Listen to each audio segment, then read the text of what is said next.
good to see you again. Good to talk to you again. Welcome back to another 5-Tool podcast episode. This is episode 52. I am Dustin McComas, joined once again by Drew Bishop, and I apologize in advance for how I sound. I think it's a sinus infection. The doctor didn't think so. She saw it was perhaps the possibility of a future sinus infection, but whatever it is, I'm really stuffed up. Got some medicine. As bad as I sound today, I sounded much worse yesterday, and even worse the day before. If you listen to the previous episode, you're probably like, oh, you just sound like you just went nuts in Las Vegas. No, believe it or not, like going for a fantasy baseball draft and kind of which turns into kind of like a convention and mingling with a bunch of people that are out there. Not the most insane Las Vegas trip. Just I guess allergies and congestion, everything else. And Drew, I know you're battling stuff, and I've felt old this week. I felt old, stuffed up and just tired and everything else. But how are you doing? Are you hanging in there? Yeah, no, I just felt like everything hit me all at once at the end of last week, and just kind of tried to power through it and not knowing what was going on, but here we are.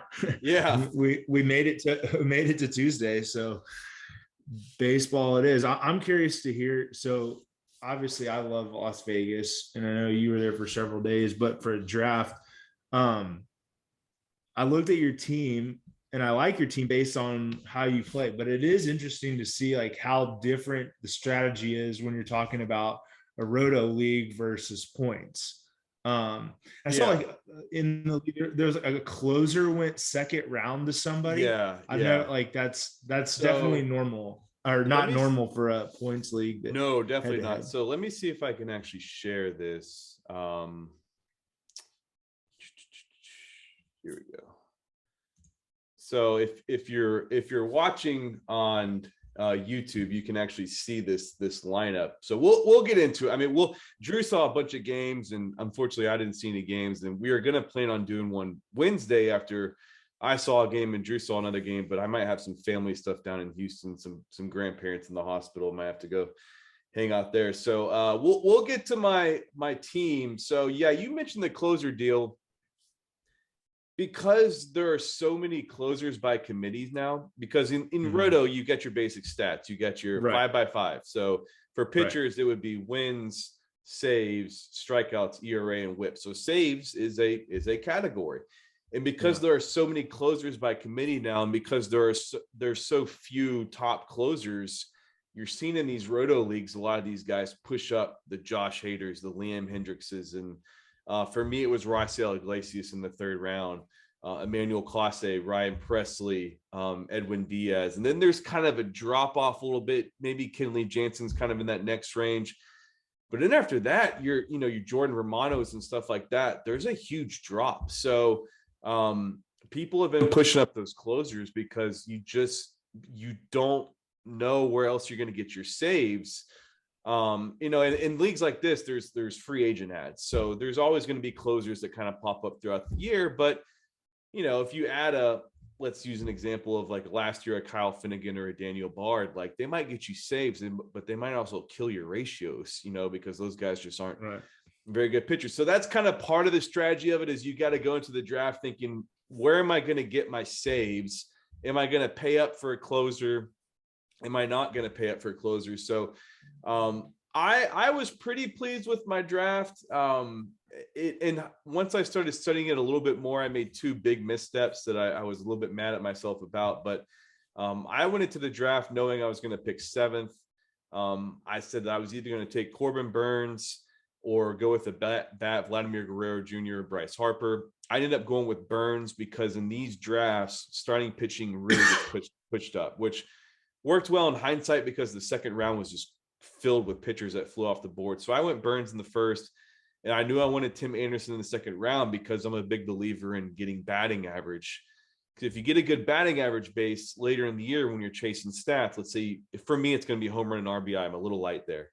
Like you can go get a guy that hits 230 or 240 off the waiver wire that hits for power because you've got a good batting average base. So you can kind of take that hit.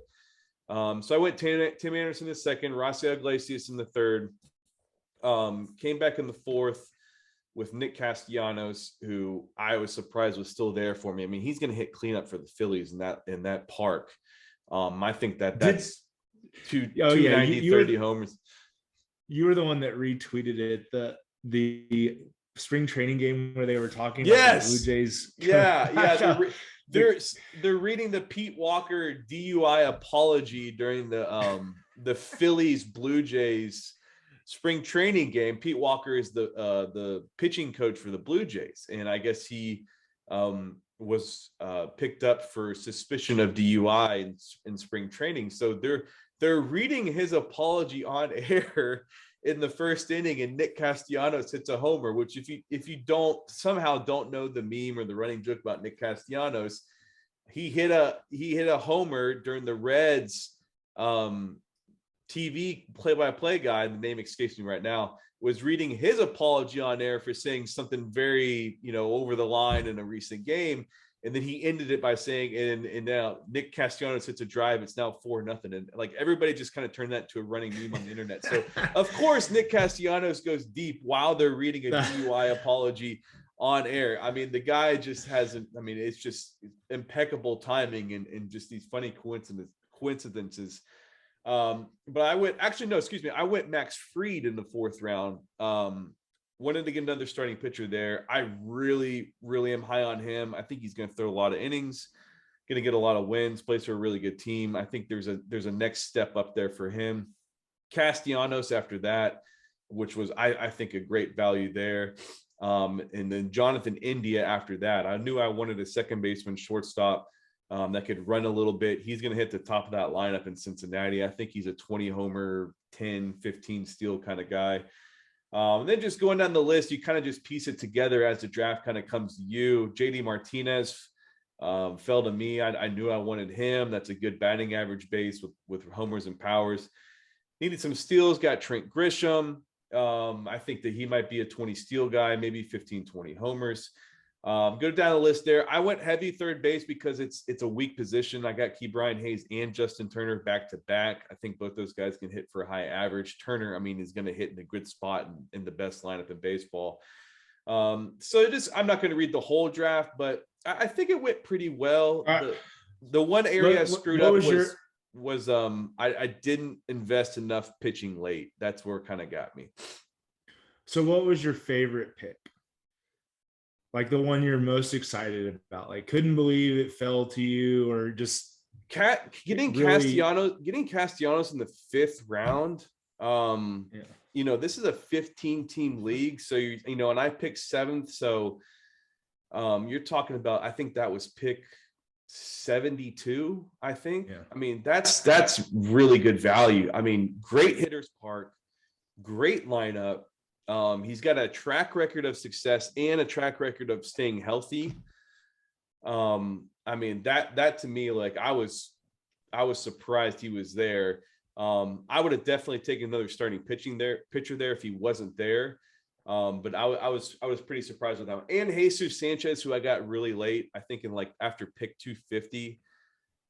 I think he's going to hit 35 homers, maybe more for the Marlins. He hit 14 and 250 at bats last year. Prospect pedigree, going to hit in the middle of that lineup. I really needed some power.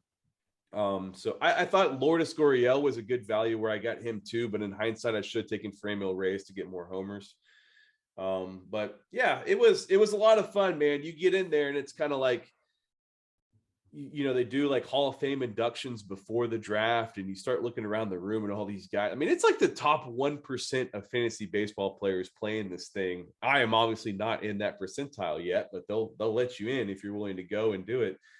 But it's slightly intimidating because you see how well these guys have done in the past and stuff like that. But certainly a lot of fun. Had the March Madness stuff going on as well. We'll talk about food. The Cosmo. I was texting you like the food options they have in there now. I ate at the David Chang, who's a really famous chef and restaurateur, or however you say that word, in New York. Mama Fuku was the really well-known one. he kind of had a little spinoff called Bang Bang, which is kind of like a upscale street food type thing. And I had a spicy pork wrap from there, and it was phenomenal. Ate at a burger place called Holstein's in there, which is really, really good. But overall successful trip, super fun. Came back. I mean, I started getting stuffy before I left there, and I was like, oh no, I think Jack got me, passed something from daycare to me. And by that time, I called Liz, my wife, Saturday morning. Like, I couldn't talk. She goes, what happened to you? I was like, I was just talking a lot. I've been so stuffed up that I don't even have a voice anymore. So that's the team. That was the Vegas trip. A lot of fun. Hopefully I drafted a winner. We'll see. I got a pretty good balance. Got some guys late I like Nick Sanzel, Willie Calhoun, kind of some post-hype guys that have a chance to kind of break out, especially Sanzel now that he's healthy in Cincinnati. But let's get to the high school baseball, because you saw a bunch of stuff. What were kind of some of your main takeaways from the last few days? So on Friday I went and saw John Paul II in Prestonwood. Obviously quite a few guys from our 5-tool 55 on there in that game. And then some young guys that aren't on any list right now, just because we don't go that low. But I got to see young Minjay So got the start for John Paul II. And the stuff was there.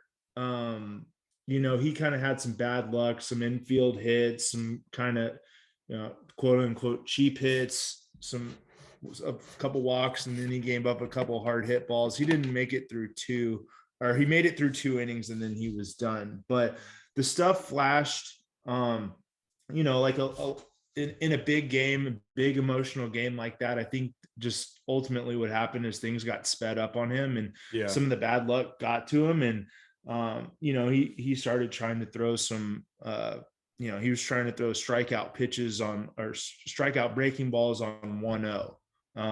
It was just kind of got away from him a little bit. But like I said, the stuff was there. Everything that we've seen before showed up. It just wasn't his best outing, and that's okay. I mean, that's not unheard of for a freshman in a big emotional game.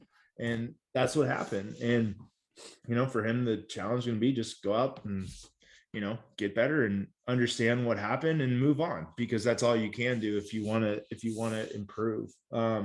But, again, like I said, the stuff was there. Really good breaking ball. Fastball had a lot of movement on it. Mm-hmm.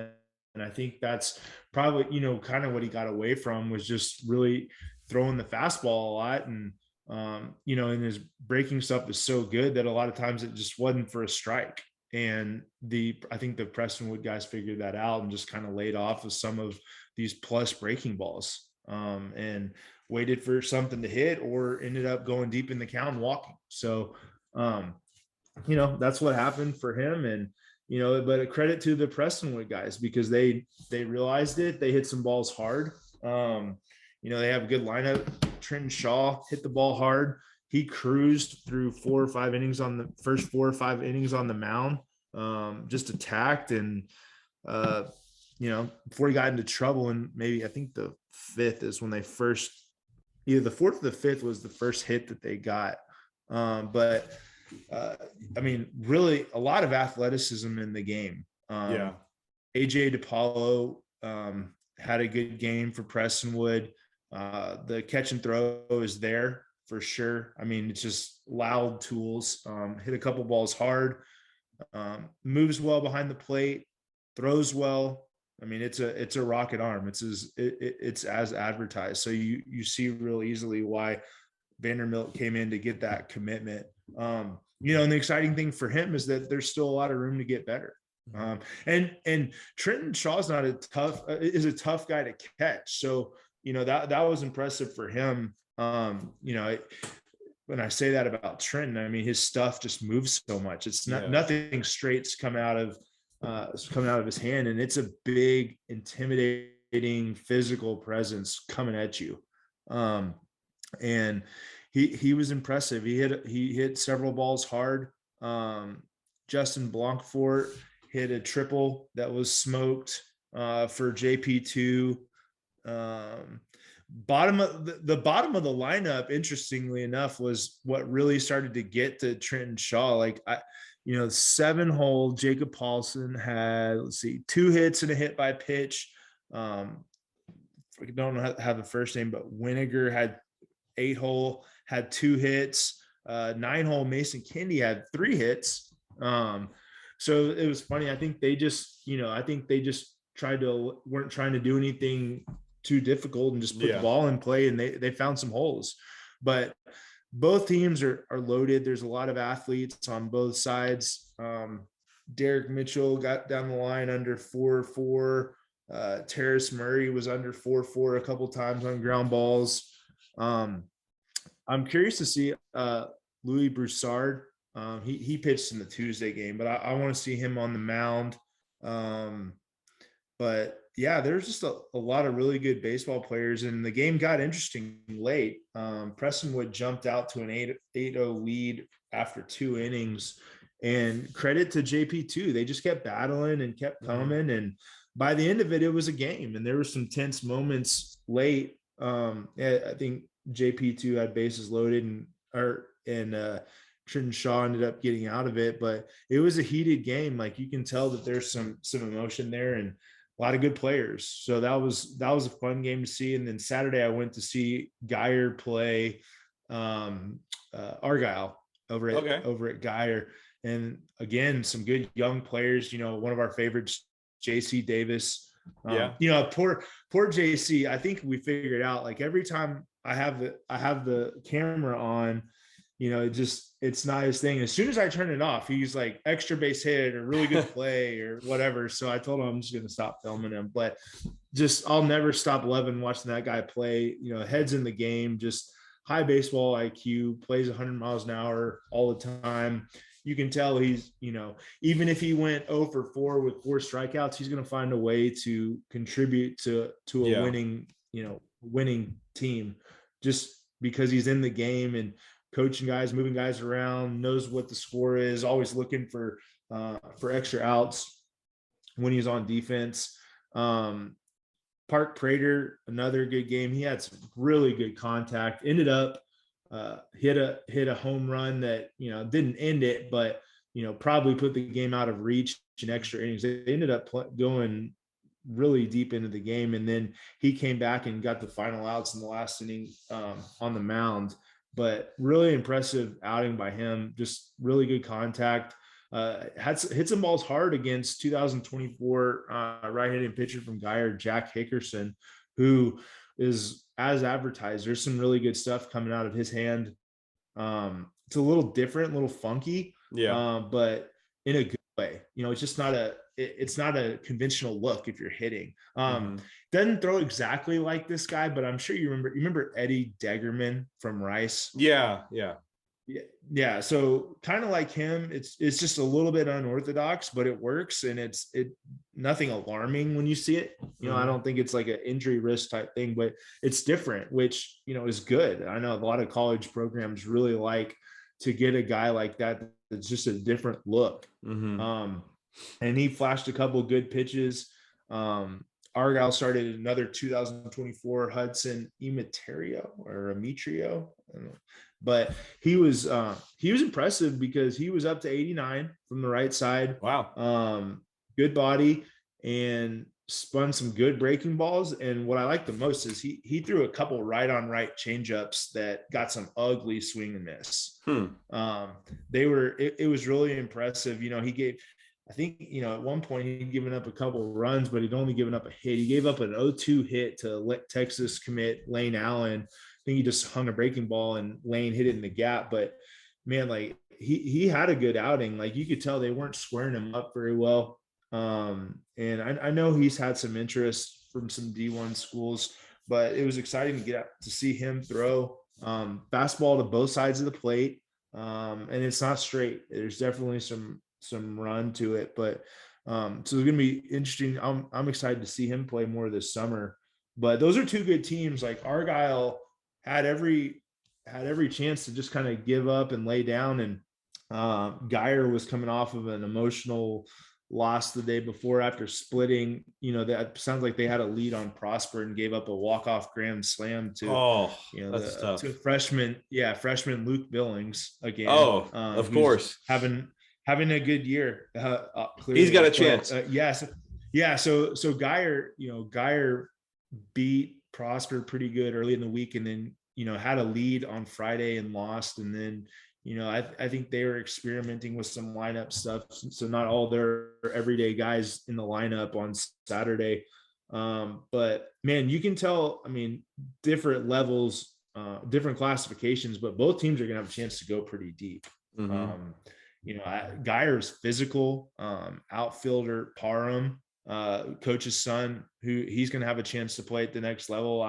He has some good at bats. Like I said, physical teams that I would guess both teams would say that it was a little bit sloppy at times, and there were some strange calls from the umpires, and it was just one of those games where it started out okay umpiring wise, and then it just kind of got away from them, and then they were just trying to it felt like they were trying to keep track of how many makeup calls they needed to make for each team.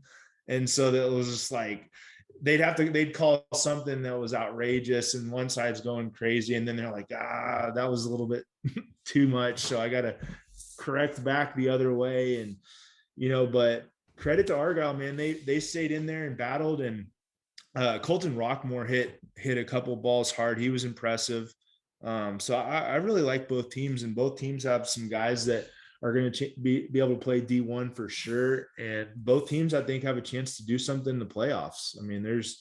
You look at Argyle that have both 2024's Demetrio and Park Prater. They're going to have a chance, that's a tough 1-2 punch. And I know that they have some other arms too. Some guys I haven't seen probably, but I was impressed. Two good games, two back and forth games. And a lot of them, it's just kind of a theme that we've seen. If you can limit mistakes and free passes, you have a much better chance of winning. And that extends up to the D1 level too. You see that a lot. The only team in D1 baseball right now that doesn't seem to be on a roller coaster is Tennessee.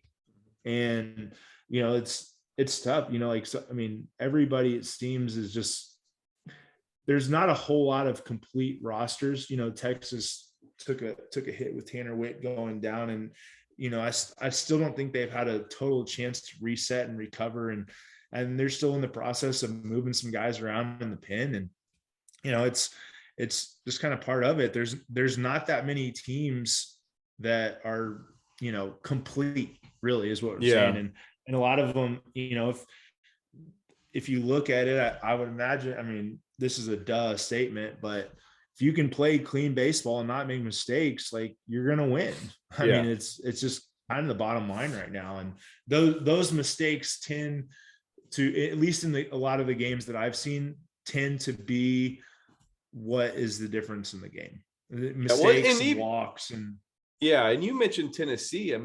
What was Tennessee's issue at Minute Maid was when they played Texas, they had one big play where they didn't get their outs on time. That's so much of the games at the high school level and in the big time college level is get your outs on time, throw quality strikes. If you do that, you're going to have a big advantage. And I like that now we're getting into these district games everywhere, where there's kind of, as you mentioned with the games you saw this previous week, the heightened intensity and things like that. You can see whose mental clock is working with that. And also too, who understands situations, what's going on, the ability to consistently make plays, to get outs on time, to be in the right spot at the right time. That stuff gets heightened as you get into district play, and especially as the emotion and the intensity gets ratcheted up in those games. Oftentimes it's just one thing. The Tristan Russell 3-run homer I saw last week was the product of Bridgeland not getting all their outs on time. So the inning gets extended for that guy, and then he gets into a 2-2 or 3-2 count. He gets a fastball and he hits a 3-run homer, and it blows the game open. That's what happens in these district games oftentimes. That's what happens at the big D1 level as well is, we watch Texas so much. Look at Texas bullpen not getting their outs on time in that Texas Tech series. It was funny. I went back and looked. There was in 3 games with all of those runs scored, there was 1 error total. Yeah. And that was probably the difference in the Friday night game. It was play that they had infield in, hit a ball to first and didn't get, and wasn't a clean throw to the plate, and they scored a run, and then eventually later the inning stole home for the win. So it is, but you can ask anyone on the Texas side, like the bullpen didn't get outs on time, didn't throw strikes, and a lot of free runners on. I mean, Texas out hit Texas Tech pretty significantly over the weekend, but that's winning baseball isn't what happened late in the game for Texas. But the good thing is those are things that are all fixable. It's not but like you said, at the lower level, the game gets sped up, and like I said, like we started with, that's kind of what happened to Minjay. Just kind of got away from him. And it's funny because you can see it coming, like you can feel it in the stands a lot of times when it's happening. But man, when you're out on the mound, it's a lonely feeling, and the game speeds up. You lose your fundamentals, and you don't trust all the work that you've done, and you look up and you're down, or you've thrown a couple pitches that you wish you had back, and then you're in a spot where you have to come in there and they're waiting for it. So. Yeah. And that's the value of getting in those situations consistently and being in those competitive environments and understanding, how to handle all that and what matters and what can separate teams in tight games and all that sort of stuff is making sure you're not just, when you're out of the high school season, or even when you're in the high school season before district play and stuff like that, like understand, like there's, you've got to keep improving your skill, the mental side and the experience and playing in those competitive environments, so that as you keep going up and as you keep playing those games, those sorts of things become more normal and stuff like that. Because it's often the separator is, can you get your outs on time, and do you have guys that can throw quality strikes? Because if you don't do one of those 2 things, and especially if you don't do both of them, chances are you're gonna lose the game at the high school level and at the major D1 level, and then you get to the pro level. I mean, those guys almost always get their outs on time. I mean, it's like a rare deal when you see those guys make errors and stuff like that, and just being able to play the game and stuff like that. But that's what's fun about this time of the year, and the energy and the intensity that gets ratcheted up in these games, and you can kind of see what teams and what players are able to separate themselves and handle that sort of environment. And oftentimes it's the older guys, the older guys have been there and done it and that sort of thing. But it makes even those, I feel like the last few podcasts, we've been mentioning a lot of 2024 guys, like it makes those guys even more noteworthy, because it's like, whoa, okay, they're performing at a level, and they're at a mental level in these competitive environments that rival those older players, and it's causing them to stand out with those guys. Right. Yeah, no, it's exciting. Like the kind of cream is rising to the top. Those top 24s are starting to make some really big impressions across the board, at all levels, from small schools all the way up to some 6A schools, and guys that we've seen, like they're starting to show up, and it's going to be fun to watch some of these guys and follow them this summer, now that we're getting a handle on who the big time guys are. Because we've seen probably close to double-digit 24s that are going to be, heavily involved in the 5-school 55 whenever we put out that list.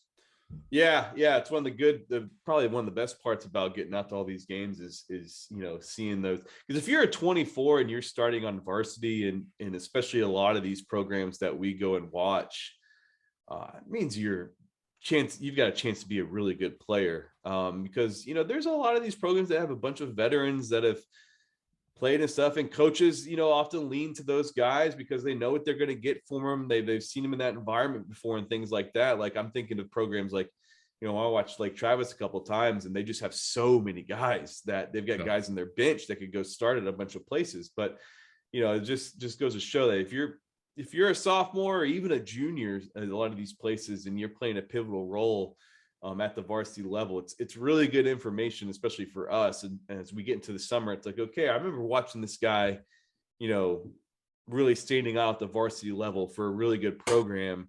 Because, in the summer, it's a little bit different. You're kind of guaranteed at bats and innings and that sort of thing. But no, it's been great to go around. We'll have to go back through all these notes and like just, all right, 20, mention this 24, mention this 24, mention this 24, and kind of go down the list. And before I eventually put that 5 till 55 list together. But no, it's been good to go out there and get a look at all these guys, and hopefully more this week. I'm planning on going to the Houston area at least once and get some eyes on some guys as we continue to kind of knock out a lot of really good matchups. I was looking at our S2 cognition and 5-tool list on Twitter. 5-tool text is like, hey, vote for the S2 cognition game of the week. And it's like, you look at some of those matchups, so it's like, dang, we talk about having FOMO because we can't be at all of them. You try to pick the best one that you can and hope you pick the right one on that night. But definitely a lot of good matchups around the state, this week. But do you know where you're going to be later this week, or have you decided? Or I think so. So Jared Thomas has not been able to play the last couple of weeks, and he got cleared to pitch and play defense yesterday. Okay. So I think I'm going to go see him pitch. I haven't seen him pitch in a while, so I'm going to see him pitch against Tavion Bonds on Friday. Oh, nice. So a little Texas OU showdown. The week of Texas OU, but going to be out of town Saturday and Sunday, so won't get to actually see Texas OU playing here up at Globe Life. And then I think tonight I'm going to go see 2023 55 guy Cooper Strawn, fresh off of the A&M commitment. Yeah, I know he was talking to him probably a month or two ago, and he had a lot of options he was weighing, and I liked it because he was taking his time with it. He wasn't jumping into it. But I mean, can it be more perfect than a kid from Farmersville going to right? Yeah, the fighting farmers. This makes sense. It's kind of meant to be, that just seems like a perfect match. But really good pickup for Texas A&M. Big physical kid, throws hard. When the changeup's right, it can be really, really good. But he's certainly got a chance, and we know when A&M and Nate Yeski and those guys go get an arm, usually means that arm's probably one of the better ones in the state. So I think that I'm probably gonna get to Summer Creek and Atascocita at least once this week. At first I was kind of like looking at all these schedules, and I was like, man, it's kind of weird that the matchups, there's 2 matchups in the week, but I like it because by the end of the week, these teams kind of know each other so well, and they're kind of playing off that earlier week result. Like there's a lot more added intensity to it, like a lot more back and forth. Like I'd love it. I'm glad that they do it that way. It kind of gets that weekend series vibe kind of feel, where by the time you get to the end of a weekend and you don't have to, there's no worrying about pitching manipulation. Yes. You're gonna see both teams 1 and 2, and you're not saving anything. I mean, right. It's a good setup. I wish they would have done that, because like it felt like when I was in high school, we were our district, we had McKinney, Allen, all the Plano schools, and the 2 Richardson schools, or 3 Richardson schools, I should say, considering Lake Highlands is one of those. Mm-hmm. But every one of them, my junior year, had a D1 guy. Wow. Every one of them. And it felt like, people shifted their pitching schedules to make sure that guy faced us. So we were facing a D1 guy Tuesday, Friday, every week. Oh. And so I mean, we had one of them was Adam Miller, who's a first rounder, Brad Furnish, who went to Nebraska and then ultimately finished at TCU, I think. It was a loaded pitching district my junior year. And let's see, trying to think who had Plano East had and something or another, but yeah, it was not pleasant, but this avoids that, and it makes all the sense in the world. It gives you a better picture of who the better teams are by the time district finishes up, I think. I like it. None of this, okay, we'll throw you on Tuesday this week and Friday next week and this and that, and plus that's a good point, because it keeps pitchers on normal schedules too. Like, you're not jacking around these guys' rest and everything like that, and as you're trying to gear up to try to win as many games as you can in district play impossible. But yeah, it's really exciting. I mean, I feel like this is kind of the big, late March and throughout April was just like the best month for Texas high school baseball, because it's just okay. Coaches know who their dudes are. They got their lineups. For the most part, they've got their pitching. The district play is really heating up across, and then as we get into April, those playoff pushes will happen and things like that. But some surprising results already around the state. I know that we had some people at Keller, South Lake Carroll, and that was obviously a very charged environment and things like that. So it'll be fun to follow all these races throughout the season. But did you watch any March Madness this weekend? A little bit. What'd you think? I wish they could. Obviously, I wish that somehow they could have figured a way for it to be Duke and North Carolina potentially for the championship with Coach K going out. It's pretty wild that they've never met in the NCAA tournament. That is crazy. But this is like the most cliche Final Four in a long time. I mean, the only thing that could have made it more so is if you replaced, I know it wouldn't have worked out this way, but if you could have replaced Kentucky or replaced Villanova with Kentucky. But I mean, shoot, Villanova's, they're climbing their way into that, perennial mix right now themselves. Yeah. But, I didn't watch a whole lot this weekend. I watched more last weekend. But yeah, sounds like Holloway's going to Seton Hall, and that was released like less than 10 minutes after. That was. I hate that. But that was good for him before the tournament. Yeah, he played there and stuff. But yeah, it's really weird that this. Let him get home. Yeah, this program has its most magical run ever, and it's like, okay, I'm leaving. Before they can even really get back home off the plane and stuff like that. That takes away some of the enthusiasm and celebration of that season and stuff like that. But it's a blue blood Final Four. Who do you think wins? I mean, I'm a North Carolina guy. I feel like growing up, you almost have to pick which one. Same. I always favored North Carolina, but I think the fact that they went in there and beat Duke in Coach K's last home game at Duke, Duke's going to come out trying to send a message. I don't see North Carolina winning that game, as much as it pains me to say it.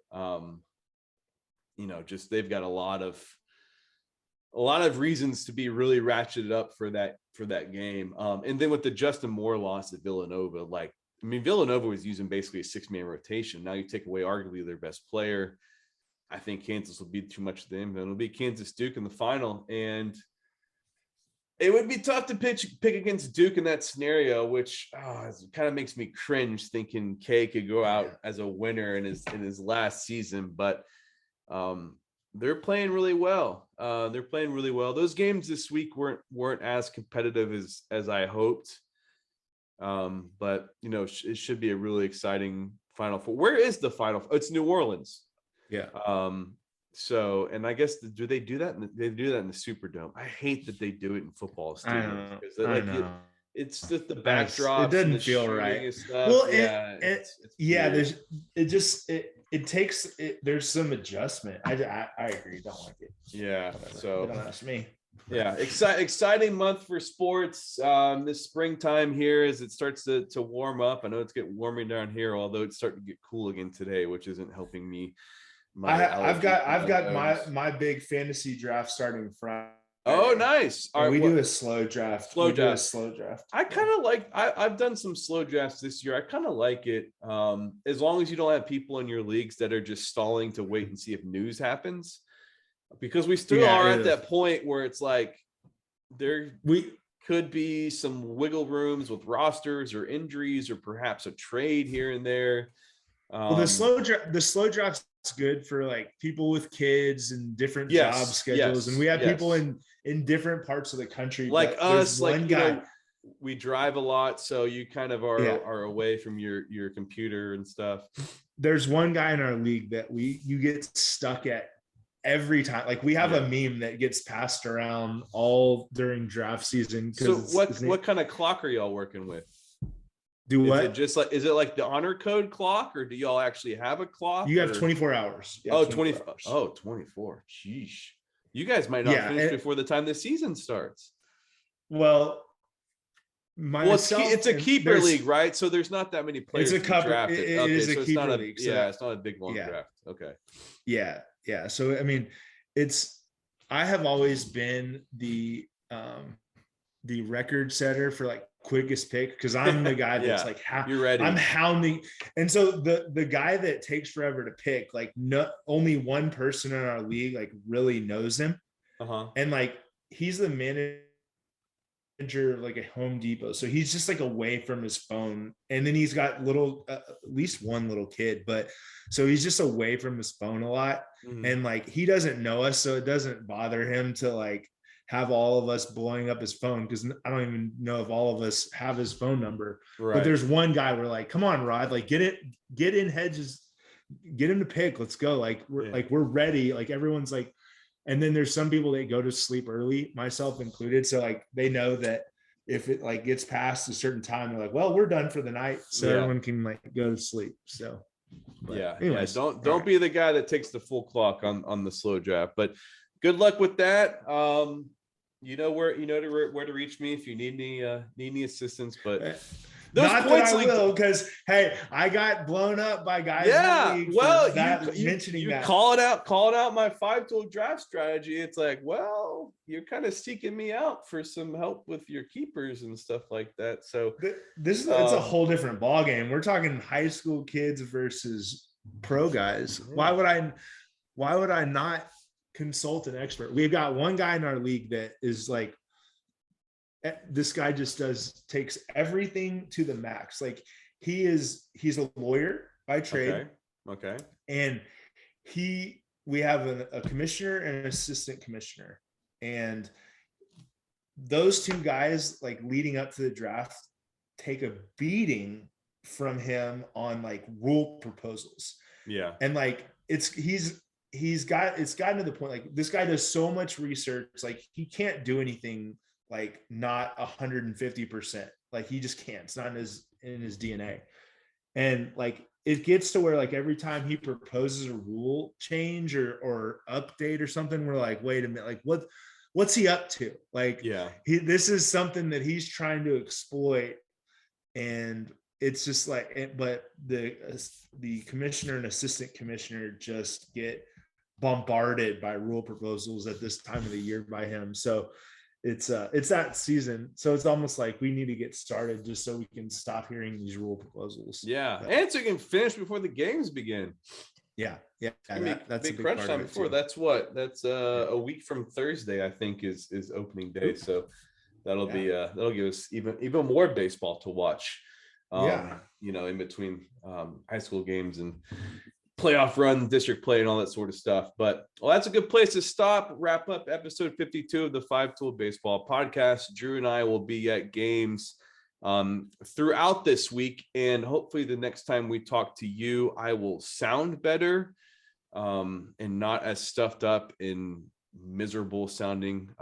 Fortunately, feel a lot better today than I did yesterday, and definitely the day before that. But thanks for dealing with that and hanging in there with us, and entertaining me as I discussed my nerdy fantasy baseball draft and my time in Las Vegas. Make sure you're following the 5-Tool Baseball Podcast on Podbean, Apple Podcasts, the 5-Tool website. We've got a mint little tab there for the podcast, and to make sure you're subscribing to our YouTube page as well, where we post these videos and also a lot of video highlights throughout all the great games and the great video work all our guys are doing as they're going out and checking all of these top players around the state. So get there and check that out as well. But thank you for tuning in. Thanks for listening. And until we talk to y'all next time, take care.